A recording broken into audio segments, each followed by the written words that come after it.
Hello, everyone. So I am very excited to be hopping on here because I am naming this video The End of COVID. And I know that depending on where you are in the world right now, you might still feel like you are in the thick of it. But I think that it's really important for us to take a step back and to really reflect on what has been going on over the past few weeks and to really be able to take it piece by piece, because I think that we've all had different experiences, but we're all walking away with a bit different of perspective. And some of us are walking away with different perspective on our health or health in general. And some of us are just walking away with perspective in relation to our personal life, our job, and many other things. And some of you might really just be at a place right now that you're not really seeing any type of silver lining. Might just be like, I don't know if anything's going to be normal again. I don't know. Is it just any day now that I'm going to get sick? Is my family going to get sick? Are we going to social distance forever? How am I going to homeschool? How am I going to make money? How am I going to navigate all of these new changes? But overall, coming out of this, there is an opportunity to think differently and to think bigger. And I personally want to go through some of the things that I've not only experienced, but also speaking to many of our different patients, employees, friends, family, just really gathering some of the struggles that people have been going through and a lot of the questions that they've been asking our team, but also some of the lessons and the learnings that have come out of this. Again, not just for me, but for many other people, because I think that they're really relatable. And some of you just need to have some peace of mind, some direction, some understanding of what the heck just happened over the past few weeks. So I want to actually open up and share a couple of things that I put together so that we can really touch on some major points. But I think one of the biggest things that we can take away from this is that don't believe everything you're told. We have been on, social media, we've been watching the media, the news, and for me, even, this is not something that I do on a regular basis because I do find that there is misinformation in the media. And honestly, the media, for the most part, is quite negative. They're showcasing all of these negative events in the world, but barely ever showcasing the positives. But as we moved into this pandemic, we all wanted to know what was going on. A lot of us were, am I going to work? Am I not going to work? I'm a business owner. What do I do? What do I do with my employees? Do I open? Do I close? So most of us have been in the media, and we've seen a lot of things coming up in the media that have scared the crap out of us. We have seen things that seemed like they didn't necessarily make sense. We had a lot of people contradicting each other. And we had a lot of information that, we were told to be true or the gold standard, that a couple of weeks later they said, ooh, sorry, we were wrong. So I think that this is something that's important because this doesn't just apply to this pandemic. This applies to so many avenues of life. Is don't take one piece of information and take it as gold.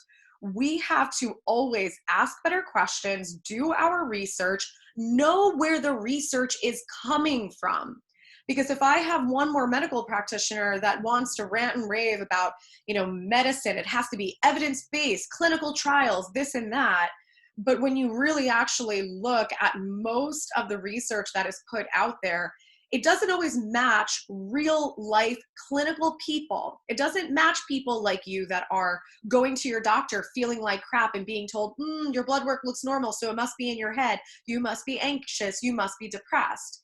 It's not that. It's the fact that either they're not running better testing, number one, or number two, you are being compared to research which is funded by for-profit pharmaceutical companies or is being funded by some other agenda. So again, we have to not only look at various data points, but we also have to use our common sense. And we have to stop subscribing to the common belief. Just because it is the common belief does not mean it's true. Just because they tell you that one therapy is going to cure cancer That is not necessarily true, because then you'll hear about people that did things alternatively or naturally. And this applies to so many different avenues of life. Just because it is the common belief does not mean it's true. It just means that most people will subscribe to that belief because it's easier, they don't want to make waves, and they can stay in their comfort zone.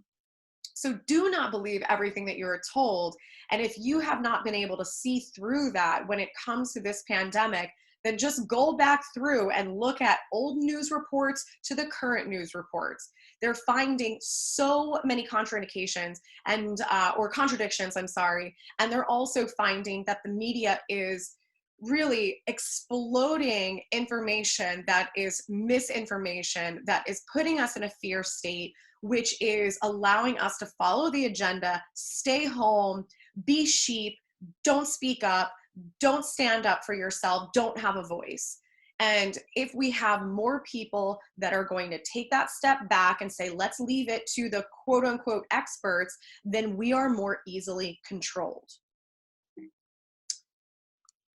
So another aspect here is that COVID was not just a virus. This was a massive warning to the public to how sick we are, not just as a country, but as a world.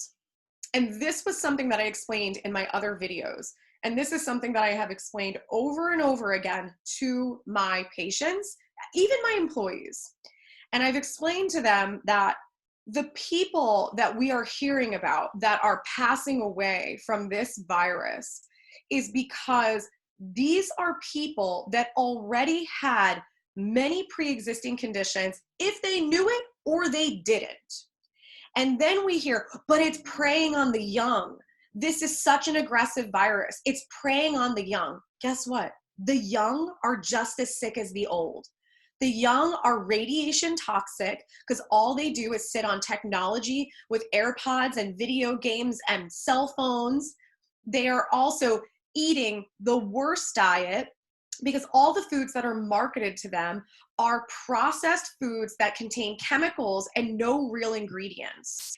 These are kids that are high stress because they are living in a world of social media. They're being bullied in every avenue, from going to school to staying home to social media. They can't escape it.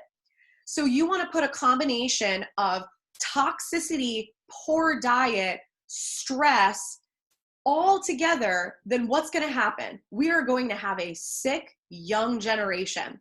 We are going to have kids with autism. We're going to have kids with Asperger's. We're going to have these elevated rates of kids in special needs classes. Ask any teacher. The amount of kids that are in special needs classes have exploded. Any teacher that has been in the business as a teacher for 10, 15, 20 years, they will tell you that school is a completely different place. The students are sicker than ever, and they have more learning disabilities and neurological issues than ever before. So we need to understand that the young are just as sick as the elderly. The unfortunate part about the elderly is that they're being told that they're sick based off of old age. And they all have the same diagnoses. They have heart disease, they have diabetes, and they have high blood pressure. Those are the biggest common denominators. But they're not necessarily testing these individuals for autoimmune conditions. The average person that I test that's over 60 years old has anywhere between 2 to 5 autoimmune conditions, attacking everything from their platelets to their connective tissue, to their muscles, to their brain. So when we're talking about where we are at from a health perspective as a world, we are sick. And we are not sick because of old age. We are not sick because of bad genes. We are sick because of toxicity. We are sick because of infections, not necessarily just COVID. We are sick because of stress. We are sick because we don't give ourselves a break, because we work at these fast-paced lifestyles for years upon years upon years. And then we're sad and we're depressed and we're anxious. And guess what we do? We drink wine, we eat sugar, we smoke cigarettes. We do all of these things to further debilitate ourselves. And I'm not saying this is your fault. This is just the cycle that we are in, because guess what? There is money in being sick. If you are sick, then the insurance companies pay boatloads of money to the doctors. They pay boatloads of money to the pharmaceutical companies so that you can stay on their prescriptions and then potentially be eligible for the surgeries. So if you think that they want to get you well, they don't want to get you well. And that is something that you just need to come to terms with. It is a huge, giant circle of how the money goes round, from the food industry to the pharmaceutical industry to the farming industry that's poisoning all of us with pesticides. It is a huge, huge agenda, and it really comes down to massive money that needs to be made, and it keeps the money in the same people's pockets. And guess what? We're all sick, we're broke, and we're sad.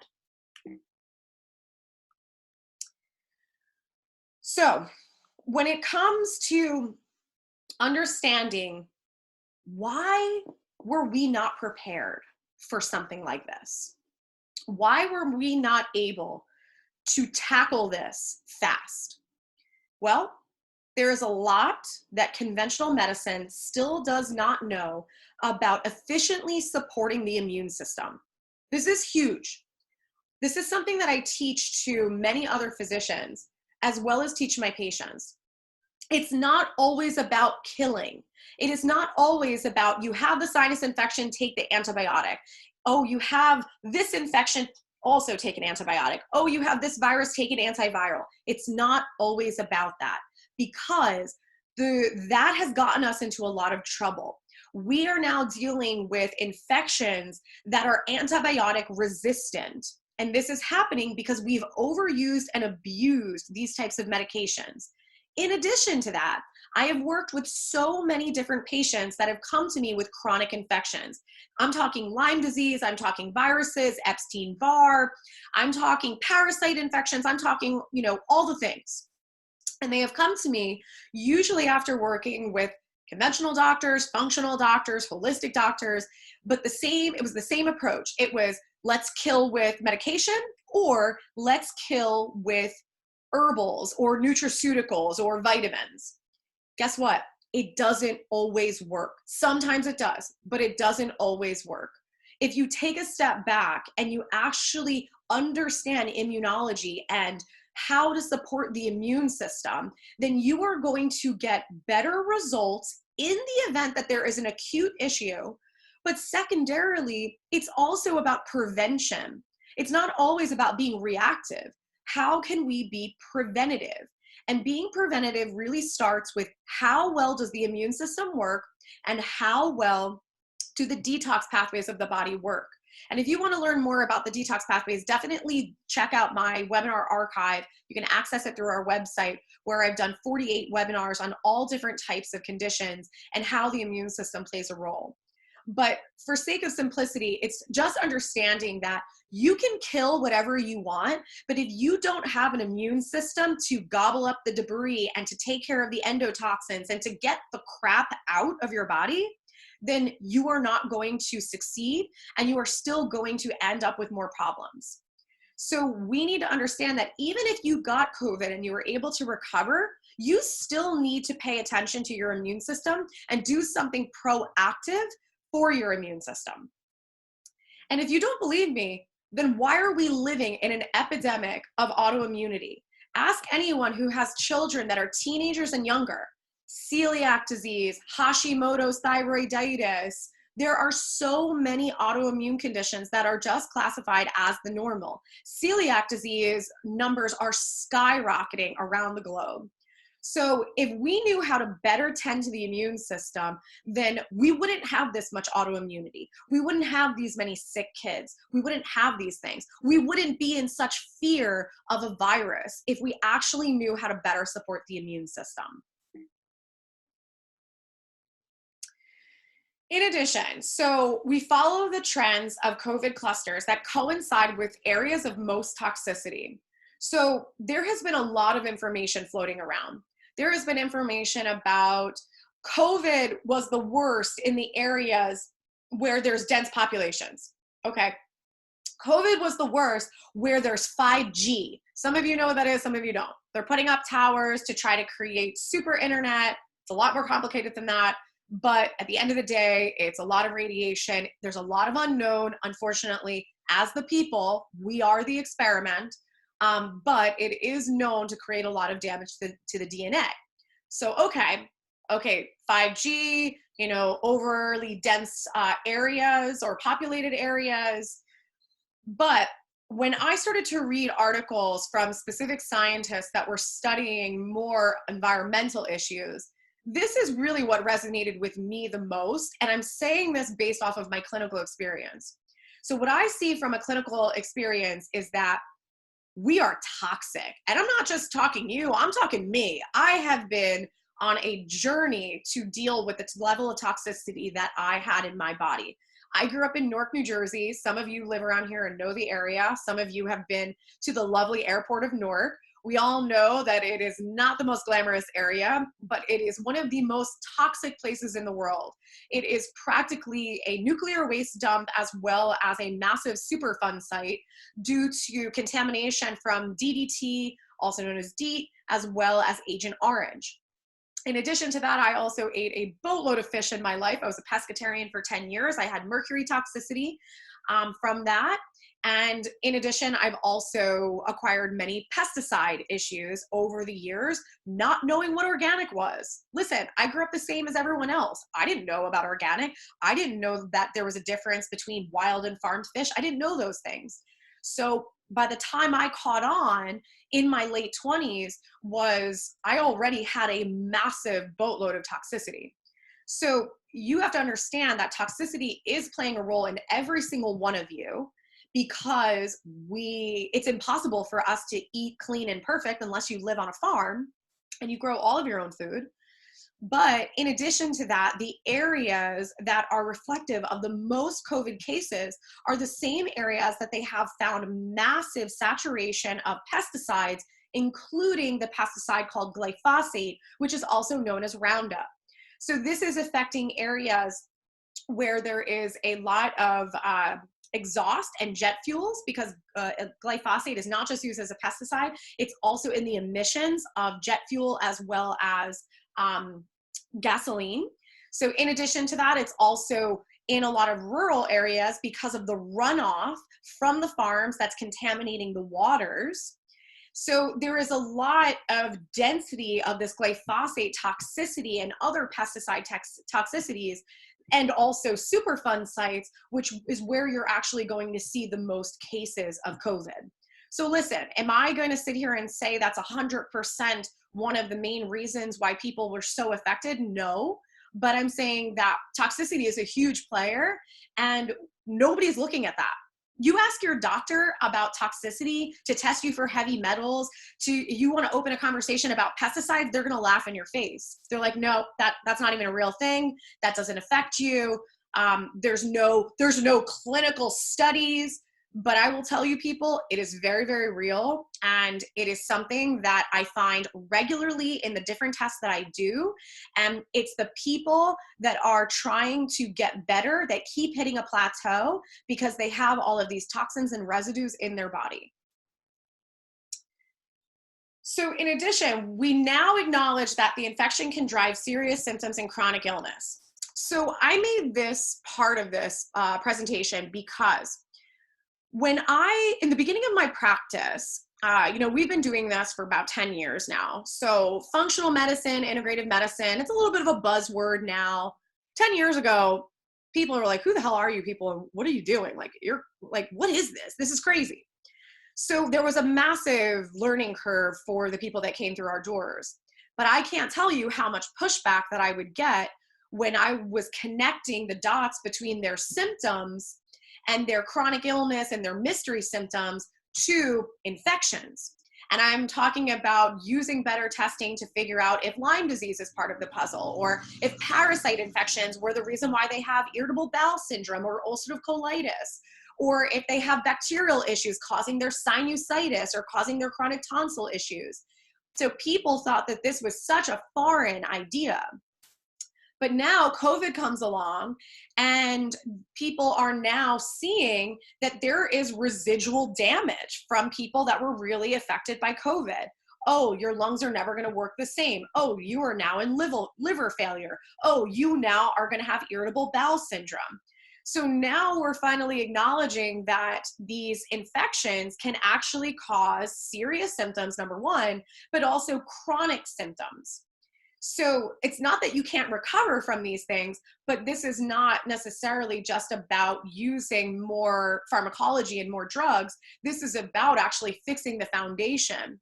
And one of the biggest reasons why they're finding these residual symptoms is because they actually found that COVID did not act as an acute respiratory disorder, but it actually caused massive issues with oxygenation of the tissues, which we're going to talk a little bit more about. So when they were originally looking at COVID, they were saying, oh, this is ARDS, ARDS, which is acute respiratory distress syndrome. So this was just classified as, okay, you are in an acute state that you have respiratory distress, and we're just going to put you on a ventilator, and you'll eventually, fight off the virus and you'll be good. And then there were doctors coming forward that were in the hospital saying, I don't think that this is right. I don't think that we're treating the right thing. These patients look like they are having oxygen deprivation in their cells. They actually look like they have altitude sickness. And this started to really spiral, and it started to go viral on social platforms. And a lot of these doctors were discredited and said that they don't know what they're talking about, and keep treating with the ventilators. And then more came out saying that if you put someone on a ventilator, then it's X amount of dollars paid to the hospital. And then if they get if they get a diagnosis of COVID, it's X amount of dollars. If they go on a ventilator, it's more dollars. If they die from COVID, it's even more dollars paid to the hospital. So I am not in that industry of working in the hospital, so I don't know the truth of that. But obviously, this is something that a lot of practitioners have come forward about. More importantly, is that when they started to really look at this virus, they started to understand that it was actually almost looking like malaria. So the virus was attaching to the receptor sites where heme would normally be. So let's just call heme iron. So what it was doing, it was kicking off the iron out of the red blood cell. So you absolutely need iron in your red blood cell for your iron to carry oxygen to tissues. So if you kick that heme out and replace it with a virus, now your red blood cells are not carrying oxygen to your other organs. So it's not carrying it to the liver and to the brain and to the muscles and a variety of other areas. So they were finding that in people that were extremely immune compromised that came in contact with COVID, that they were having very bizarre symptoms and manifestations that didn't necessarily look like just a respiratory distress syndrome. It actually looked like altitude sickness and massive oxygen deprivation. So this is really important to understand that this is not always about the textbook.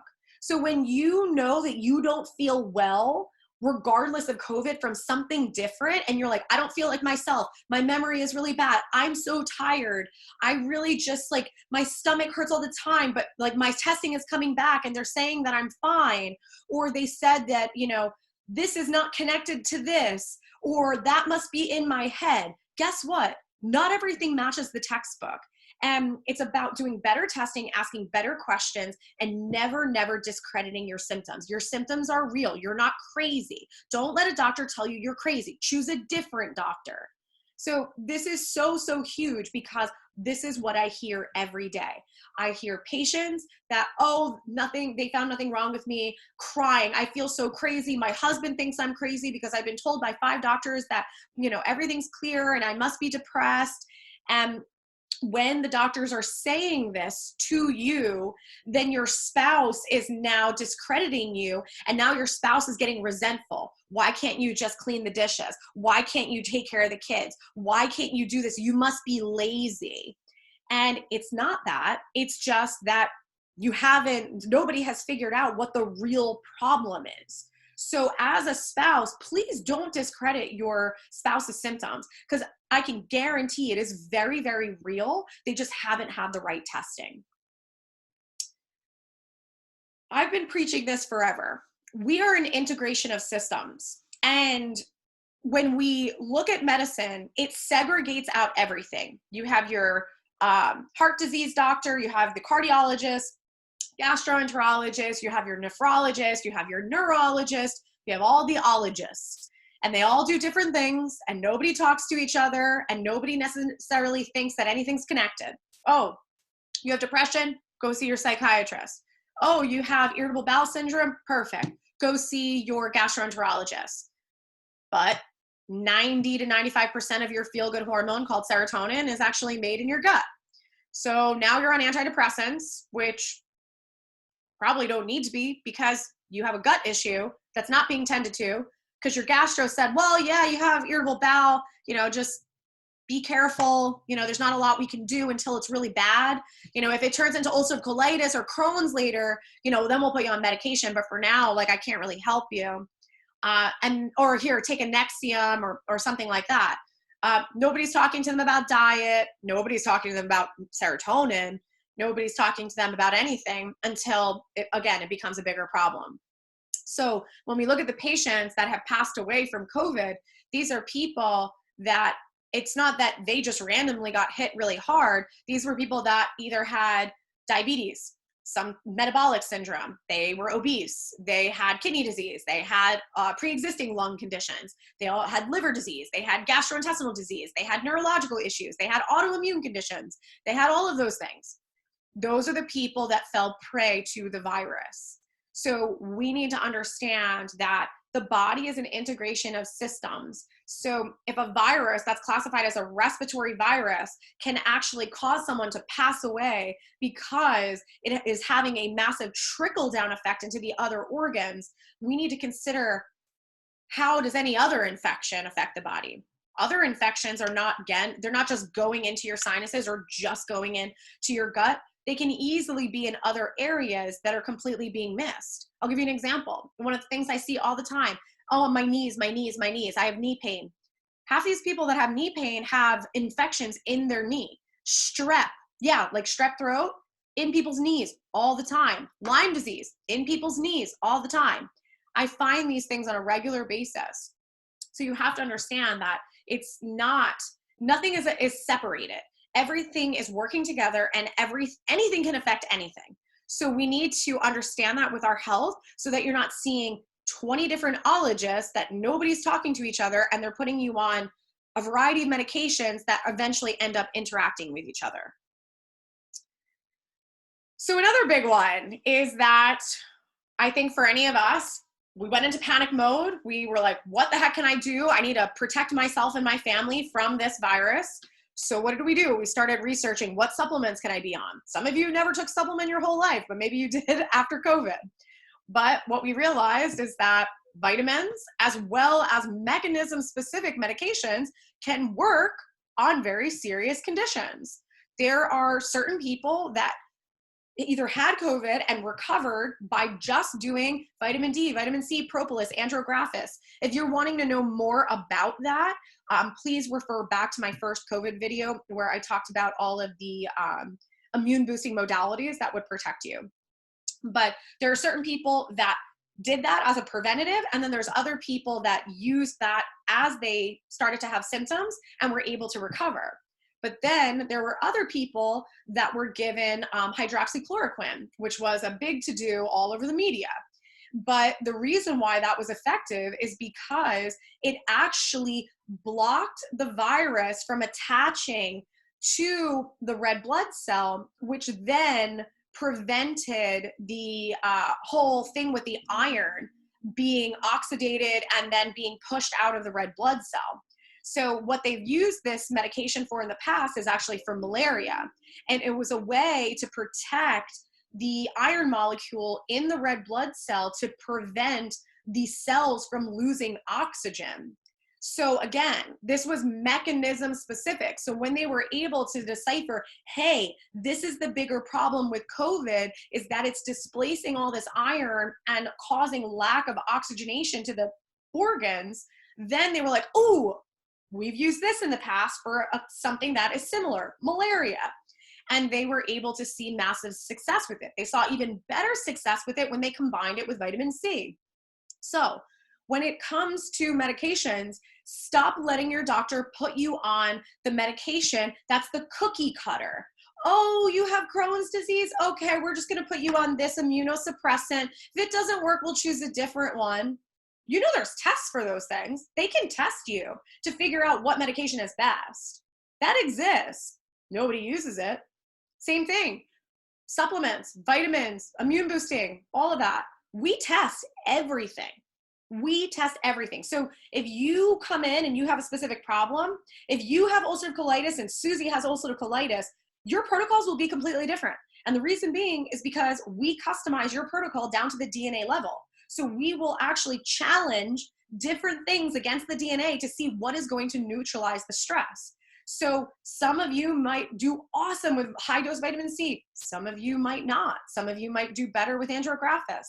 Understanding that medicine needs to be personalized, needs to be. It's not even an option anymore. We want to just throw cookie cutter blanketed protocols at people. And guess what? It's wasting your time and it's wasting your money. So more from another aspect is that who knew? You're a runner. You're a teacher. You might be a master chef. You're an arts and crafts specialist. So many of you have dabbled in things that you don't normally do because you don't have the time, or you thought, oh gosh, I could never teach my kids, like no way. I'm not good at that. I can't run, that would hurt my knees, or I would be out of breath, or like, that's not for me. That's for young people. Well, I will tell you, just based off of living in New Jersey, and it's not even that warm yet, everybody's a runner now. And I'm sure it's many people that haven't run in years, or tell themselves that running's not for them, or, it's something that they don't want to do. So when it comes to this idea, I think that number one is think about, what have you been doing that you really enjoy? Think about how much of your time gets consumed by bullshit. How much of your day is consumed by TV? How much of your time is consumed by constantly working and answering people's emails? How much of your day is consumed by you tending to everybody else's feelings? How much of your day is consumed by your scattered thoughts? How much of your day is consumed that is taking you away from things that now you've tried and are like, wow, I can do this? How many of you doubt yourself? You tell yourself, I can't do this, or I'm not good at this. And now you're freaking bored. So you're like, oh, whatever, I got nothing better to do. And now you did it. And now you're like, wow, that wasn't that hard. I think that's a huge learning for a lot of you, is that anything is reachable. Anything is accessible. It really starts with this. But if you have enough energy to give everything a million excuses as to why you can't, you also can have the energy to just try it. Just try it. And if you fail, who cares? Just try something different. Try it again. We need to start stepping out of that comfort zone and knowing that it's not that scary. It's really just as scary as we tell ourselves it's going to be. But a lot of you have probably, you might still be like doubting yourself, but I'm sure you're crushing it teaching your kids. And I'm sure that you are crushing it because you care so much. And I'm sure that some of you have dabbled in things in the kitchen, or like, holy crap, I didn't even know that I could bake this good, or that my kids could get in the kitchen with me and we could prepare a meal together and bond and eat it. And all of the kids are enjoying it because they got their hands dirty. I think that these are really, really key things to reflect back on, because I know that a lot of us are focusing on the stress and the negative. When are we getting back to normal? When are we getting back to normal? And, I don't know the exact quote off the top of my head, but Brene Brown is definitely someone who I follow, and she's just such a light and has such amazing perspective on so many things. But I saw something on social media that she posted, is that, she was saying how we're all wanting to get back to normal. And she stated that, well, our normal was greed, and it was hate, and it was judgment. And we need to move towards a new normal. And I think that just couldn't be better said, because there is a lot of judgment. There's a lot of self-judgment. There's a lot of negative self-talk. There is a lot of hate. There is a lot of us doing things that don't make us happy, and we live to make other people happy. And we need to start shifting into a different dynamic and a different normal that truly allows us to respect each other as people, that allows us to feel okay with giving to ourselves, and to know that it's about making yourself happy. If you're not happy, you can't make anyone else happy. You're just going to run yourself into the ground trying. And a big thing that I talked about is that a lot of you have realized, how much you operate out of fear, and that you potentially subscribe to other people's beliefs to silence yourself. And this is just so important, because I saw this on social platforms. I saw it in my office. I heard it from friends and family. And Dr. Nicole, what's your opinion on all this? Why are you not wearing a mask? What do you think? And I was like, it's not about what I think. I'll tell you in good quality information, but it's a matter of you making your own decision. Stop subscribing to other people's beliefs, because you need to honor your own beliefs, and you need to honor that inner gut feeling when someone's saying, this is stay inside, wear that mask, do this, do that. If you do this, you're going to kill people. And your inner gut is like, that doesn't make a ton of sense. Aren't we exposed to viruses all the time? Listen to your gut. Don't be afraid to speak out. That doesn't mean you have to fight with people and challenge people, but don't suppress yourself to stay in a comfort zone. Don't suppress yourself because you don't want to make waves. It's okay for you to have an opinion. It's okay for someone else to have a completely different opinion. It's not about suppressing yourself, because the more you suppress yourself, the more that you silence that inner intuition, and then you just start to lose track of yourself, your identity, and what you stand for. Be okay with who you are and what you stand for. And you will attract the people in your lives that are going to support that. When you have those people that are constantly talking down to you in a negative and saying, you're not right, keep your mouth shut, this is what you should believe, then honestly, those are not good people to have in your life. And I think a lot of you have seen the true colors of some people that have been in your life going through this experience. And one of my favorite quotes, this applies to life, it applies to being a parent, it applies to being a business owner, it applies to anything. Everything that you need is outside of your comfort zone. And you need to be okay with stepping outside of it. I know that most of you have fought like hell your whole life to stay in that comfort zone. You've been told to stay in the comfort zone. You've been told not to make waves. But if anything, take away some of these learnings from this experience and know that it's time. It's time for you to step out of your comfort zone, because you need to acknowledge how many things that you've been distracting yourself from. And I don't know where that slide actually went, but I think that one thing that a lot of my patients have brought to the table is they have said they've realized how much they distract themselves from things that they don't want to address. And they distract themselves by being busy, by going to work, taking care of the kids, and just being on an insane schedule. And they distract themselves from the job that they hate. They distract themselves from the turmoil in their relationship. They distract themselves from the fact that they haven't taken care of themselves. They distract themselves from all of the things that they know they should do, but they're too busy, they can't, they don't have money. There's all the reasons. And this is something that we all need to reflect on in this time, because I know even for myself, I found that, I allow myself to go, run. And, I use not necessarily the healthiest modalities to relieve stress. I realized that, going out to dinner and, eating a savory meal for me was not about food. It's about mental health.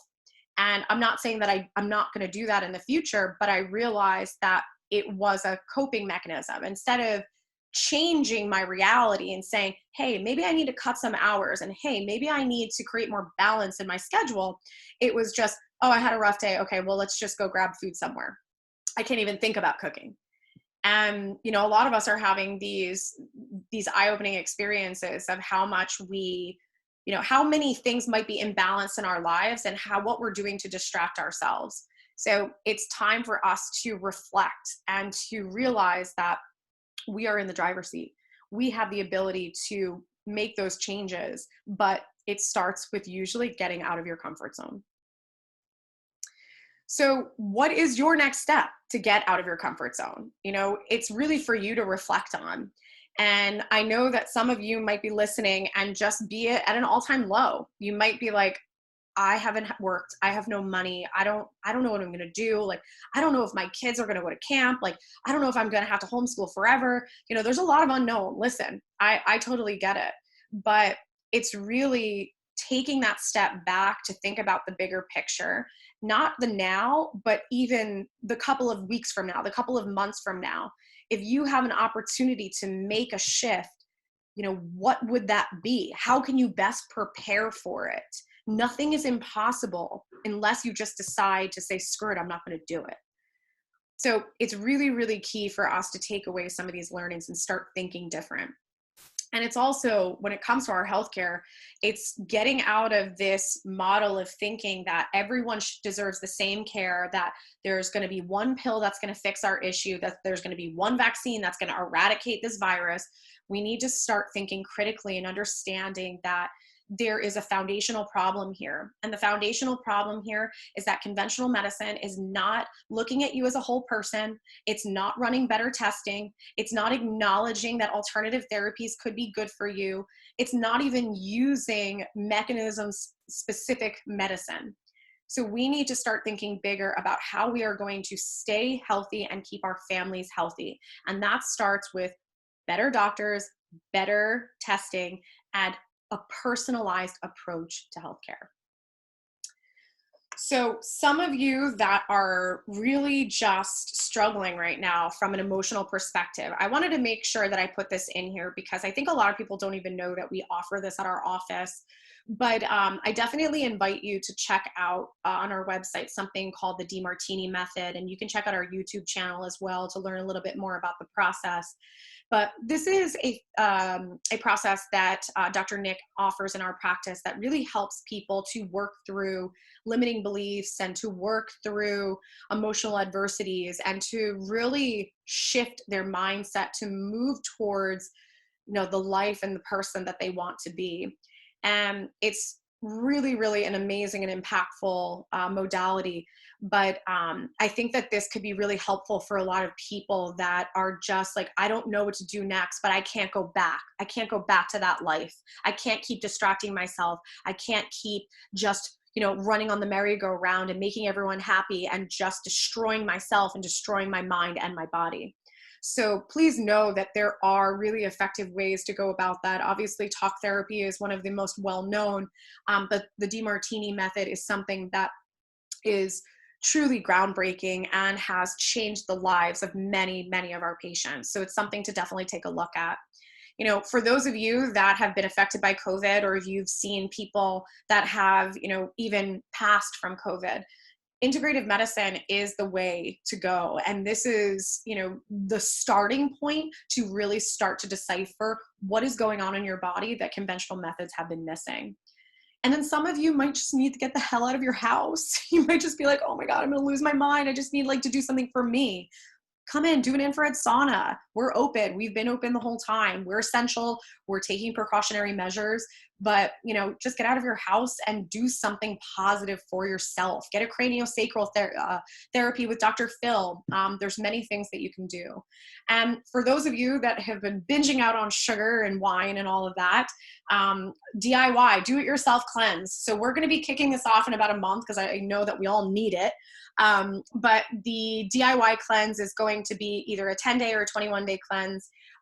It's going to be super simple: smoothies, supplements, decrease your inflammation, kick the cravings, give your body a reset, and be able to move into summer feeling better, more energetic, more slim, and all the good stuff. So I hope this was helpful for all of you, and I hope that this just opens your eyes to things that you might already be thinking and allows you to gives you some tools on how to step out of this pandemic and know that Integrative Wellness Group does have tools and support for you if you need it. So we love all of you guys. If you want to check out our website to learn a little bit more about any of those therapies, you can find it here, integrativewellnessgroup.com. For those of you that are healthcare practitioners that are looking to learn more or step into a career in functional medicine or integrative medicine, definitely check out the Institute for Integrative Wellness.com. All right, guys, I will see you soon.